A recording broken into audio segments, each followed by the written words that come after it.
একটা ভাই কমেন্ট করছে, দাদা রানিং করতে পারছি না 5 কিলোমিটার, তো কীভাবে রানিং করি? দেখো, প্রথম প্রথম কেউই রানিং করতে পারে না, সবারই প্রবলেম হয়। আমিও যখন জীবনে ফার্স্টবার যখন আমি মাঠে গিয়েছি, আমি এক চক্করও দিতে পারি, ঠিক আছে? তার জন্য কিন্তু মনোবল হারালে হবে না, তোমার মোরাল সবসময় আপ রাখতে হবে, ঠিক আছে? মোরাল ডাউন করলে হবে না। তুমি প্রথম দিন যাও, ঠিক আছে? তোমাকে 5 পাক দেওয়ার দরকার নেই, তো 1 পাকই দাও, ঠিক আছে?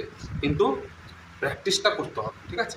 প্রথম দিন 1 পাক দিলে, দ্বিতীয় দিন 2 পাক দিলে, এইভাবে ধীরে ধীরে তোমাকে রানিংয়ের যে চক্করটা সেটা তোমাকে বাড়াতে হবে, ঠিক আছে? তো ফার্স্ট দিন যাবে, তোমার হাত পা ব্যথা হবে, ঠিক আছে? তোমার আর ভালো লাগবে না দৌড়তে।